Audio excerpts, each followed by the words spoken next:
Hello friends, welcome to the Varsha pharma. तो आज हम पढ़ेंगे फार्माकोलॉजी में फर्स्ट यूनिट का। हमने जो पहली वाली वीडियो में 2 टॉपिक कंप्लीट किए थे, तो आज हम पढ़ेंगे ड्रग एब्जॉर्प्शन के बारे में कि कैसे हमारी जो ड्रग हमारी बॉडी में पहुंच के किस तरीके से वो एब्जॉर्ब होती है, उसकी definition, type, factor affecting drug absorption के बारे में। बाकी की आगे हम कंप्लीट करते चलेंगे एक एक करके। तो चलिए स्टार्ट करते हैं drug absorption. Absorption is a process of entry of drug into the systemic circulation from the site of administration. Absorption एक तरीके की प्रोसेस है। कौन सी प्रोसेस है? जहाँ से हम drug entry of drug into the systemic circulation, drug का हमारी सिस्टमिक सर्कुलेशन मतलब ब्लड में पहुँचना, जहाँ से हमने वो मेडिसिन ली है, मतलब माउथ से लेके हमारे ब्लड में पहुँचने तक, ब्लड में मेडिसिन के पहुँचने तक की जो प्रोसेस होती है उसको हम एब्जॉर्प्शन कहते हैं। ठीक है, अब वो होती कैसे है?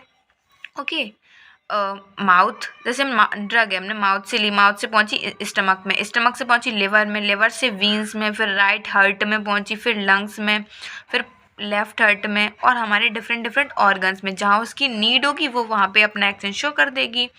अब हम देखते हैं कि जो हमारी एब्जॉर्प्शन है उसमें कौन कौन से फैक्टर ऐसे हैं जो एब्जॉर्प्शन को अफेक्ट कर सकते हैं, उसको बढ़ा सकते हैं, कौन कौन से कम कर सकते हैं, ये सारी चीज़ें देखते हैं। सबसे पहले आता है, आपको एक शॉर्ट फॉर्म बताते हैं इसको याद करने का, ABC और D, और इसको हम E भी बोल सकते हैं, ए भी बोल सकते हैं, कुछ भी बोलो। तो ABCDE तक आपको याद है 5 फैक्टर होते हैं, तो इसको इजीली आप याद कर सकते हैं। A for aqua solubility, B for blood supply, C for concentration of drug, और D फॉर ड्रग एडमिनिस्ट्रेशन, और E फॉर एक्सटर्नल सरफेस या एब्जॉर्बिंग सरफेस। जैसे जितनी ज़्यादा ड्रग में सॉल्युबिलिटी होगी वो उतनी ज़्यादा एब्जॉर्ब होगी। जैसे कोई भी चीज़ है, अगर वो ज़्यादा घुल जाएगा तो वो ज़्यादा एब्जॉर्ब हो जाएगा, ये चीज़ होती है। ब्लड सप्लाई, घुलती तो वो हमारे ब्लड में ही है, अब जहाँ पे ज़्यादा ब्लड होगा अमाउंट में तो वहाँ पे उसकी जो ड्रग है उसकी क्वांटिटी ज़्यादा होगी, और जहाँ पे कम है वहाँ पे और कम होगी। वही कंसंट्रेशन ऑफ ड्रग के साथ है, जितनी ज़्यादा हम ड्रग की कंसंट्रेशन लेंगे ब्लड में वो उतनी ज़्यादा ही जाएगी। फिर ड्रग एडमिनिस्ट्रेशन, आप ये देखता है कि ये भी तो एक बड़ा फैक्टर है कि हम किस रूट से ले रहे हैं वो ड्रग, ओरल ले रहे हैं, वक्कल ले रहे हैं, IM ले रहे हैं, इंट्रामस्कुलर ले रहे हैं, सबकुटेनियस ले, किस तरीके से हम वो ड्रग ले रहे हैं। फिर एक्सटर्नल सरफेस, कि जहाँ पे वो एब्जॉर्ब हो रही है वहाँ पे कितनी स्पेस है, मतलब कितनी जगह, कौन सी सरफेस है जहाँ पे वो एब्जॉर्ब हो रही है। तो ये 5 फैक्टर होते हैं जो कि मेन रोल प्ले करते हैं ड्रग एब्जॉर्प्शन के बारे में।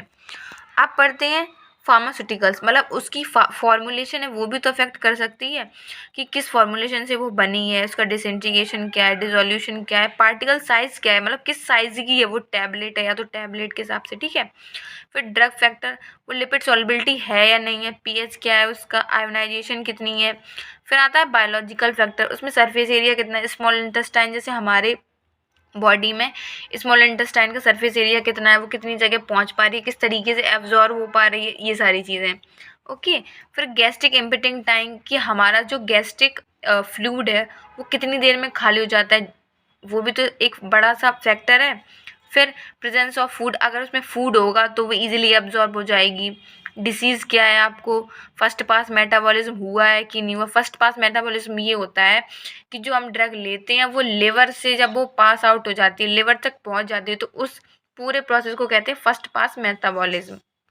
अब हम पढ़ते हैं कि जो एब्जॉर्प्शन ऑफ ड्रग है उसकी क्या क्या प्रोसेस है। ड्रग एब्जॉर्प्शन की 4 प्रोसेस होती हैं।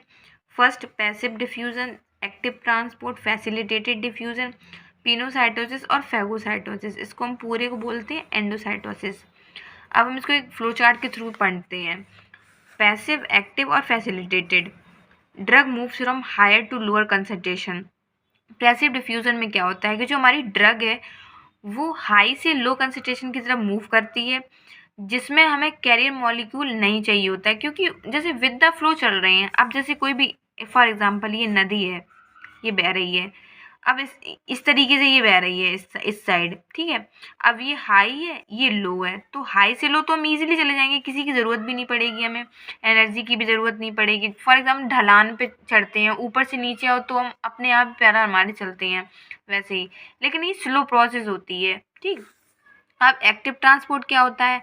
अब एक्टिव में क्या होता है? Drug moves from lower to high concentration. अब देखिए यहाँ से लोअर से हाई की तरफ जा रहा है, मतलब अगेंस्ट द फ्लो जा रहा है, ठीक है। कैरियर मॉलिक्यूल आर रिक्वायर्ड, हमें कैरियर मॉलिक्यूल की ज़रूरत होती है और एनर्जी भी चाहिए। जब हम अगेंस्ट द फ्लो चल रहे हैं तो हमें एनर्जी भी चाहिए, और जब एनर्जी अगर किसी प्रोसेस में लग जाती है तो वो फास्ट प्रोसेस हो जाती है।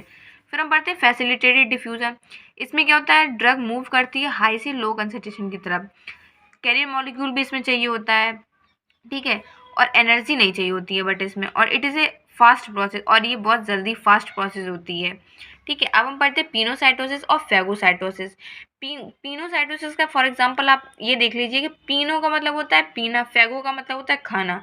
तो अगर हमारी बॉडी की जो सेल है वो अगर कुछ लिक्विड फॉर्म में इनगल्फ कर रही है, अपने अंदर ले रही है, तो उसको हम कहते हैं पिनोसाइटोसिस। और फैगोसाइटोसिस को हमारी जो सेल है अगर वो कुछ सॉलिड फॉर्म में ले रही है, अपने अंदर इनगल्फ कर रही है, तो उसको हम कहते हैं फैगोसाइटोसिस। आई होप आपको वीडियो अच्छी लगी हो। अगर वीडियो अच्छी लगी हो तो लाइक करें, कमेंट करें and subscribe to my channel. Thank you for watching this video. Take care, bye.